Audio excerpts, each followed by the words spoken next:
Respect due. Ladies and gentlemen, welcome back to The Fact of the Matter, 93.5 here in New York, Irish Jam 360 all over the world. And of course, simulcasting on the Bridge 99 FM in Jamaica, 99.1, point 3, point 5, point 7, point 9, all over the world. We want to say good evening and welcome. In fact, special guests in the house here tonight via the whole situation of Skype and then all that kind of we're into that whole environment where we can connect with the whole world wherever they are. So because it's young people segment, I'm going to yield now and welcome my good friend.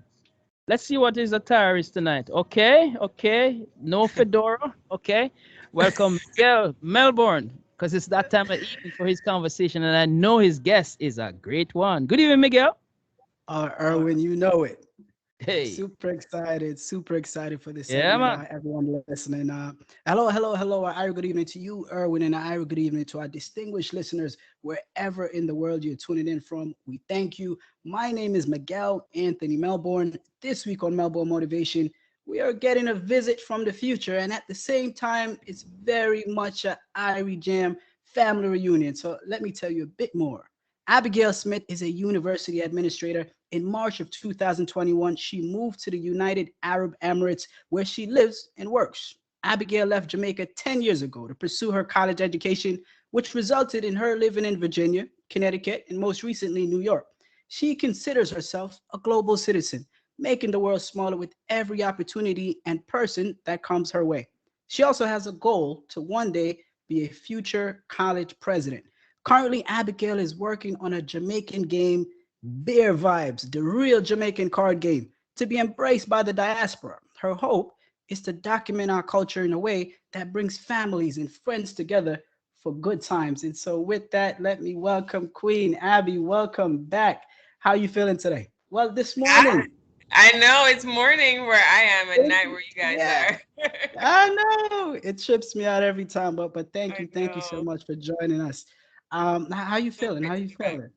I feel great. I feel great. I mean, it's really great to be back. Yad Girl Abby, I was here last year, and I'm so proud of you, Miguel, for taking over and doing, way beyond, I'm sure, what you could have ever imagined. So thank you for keeping the platform live, for bringing the young folks, to the radio, as Erwin would say, and just really providing a voice and a platform for us.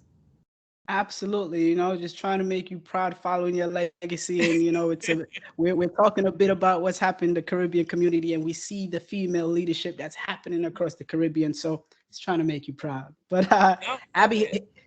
here's where I want to start. Many listeners, of course, are familiar with your pioneering voice on the Irie Jam, but for those excited to hear you right now, and of course our friends across the bridge, can you just give us an update? What was the role that you transitioned into, and how is it going for you?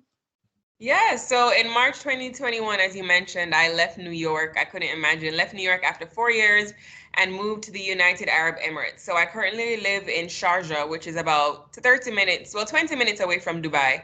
And I work at the American University of Sharjah. It's not affiliated with the US. We just follow American style of education. And pretty much, so our campus is a bit divided. So the students who live on campus, we have men on one side and the women on one side. And all the female students who live on campus, I oversee them. So I'm all in charge of them, like their development, education, um, their student success while they're in our halls.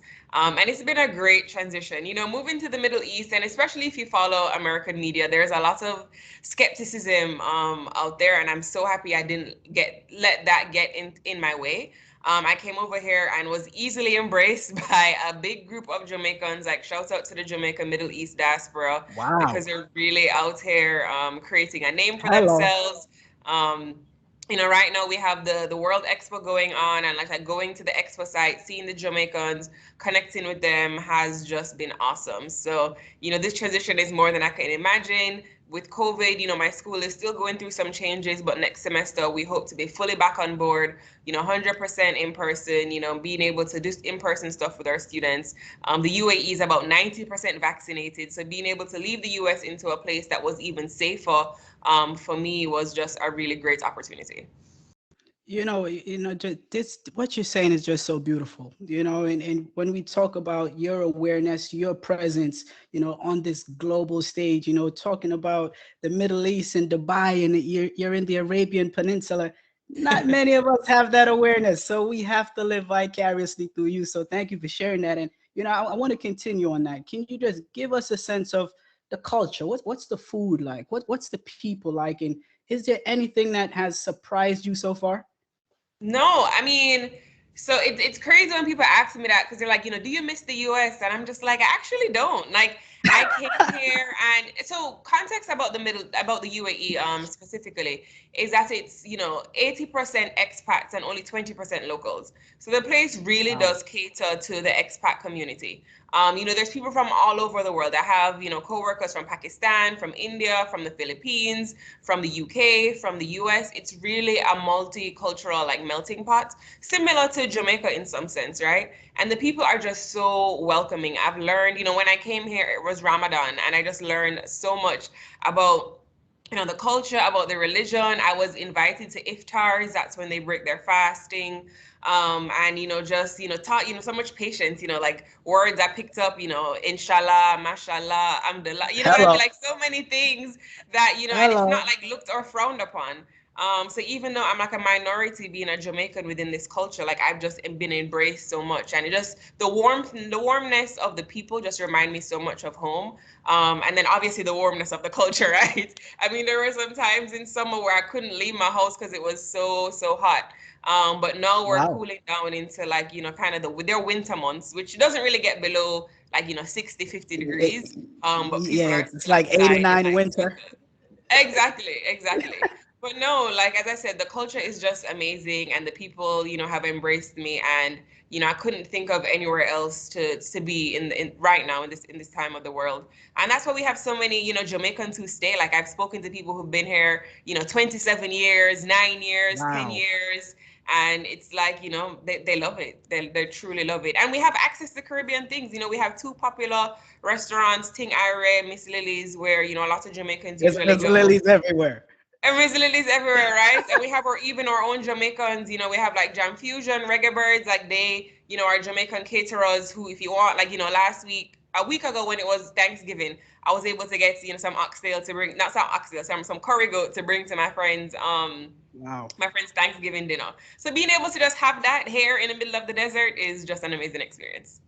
It's amazing to hear that reinforcement again and again, because as Jamaicans, people think we just have too much confidence when we say we are everywhere on the globe. We really are, it appears, right? And so, but of course, you did not wake up early to just grace us with your presence. You came with great news and bearing gifts for the diaspora. So, can you just jump into and tell us a little bit more about Bere Vibes, right? The real Jamaican card game. What was the inspiration behind that, and what's the impact you hope that it makes? Yeah, so I mean, as I mentioned, migrating to Jamaica 10 years ago, I lived in various spaces, and I had the opportunity to be a part of, various groups. And something that I always realized is I'd go to these game nights, I would hang out with my friends, and there was nothing that, spoke to my culture, right? So I'd be answering questions about, maybe US shows or American culture that I just had to like learn because I wanted to fit in, but it didn't really speak to, my culture or to my people.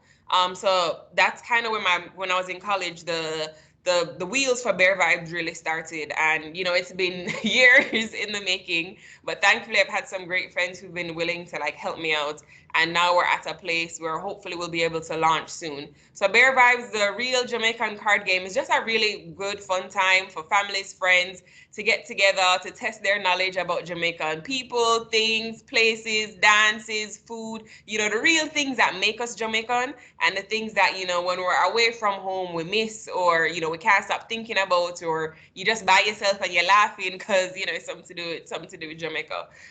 So we're on Instagram, Bere Vibes JA. So if you're interested, and obviously hopefully you are interested in purchasing a game soon, definitely link with us on Instagram.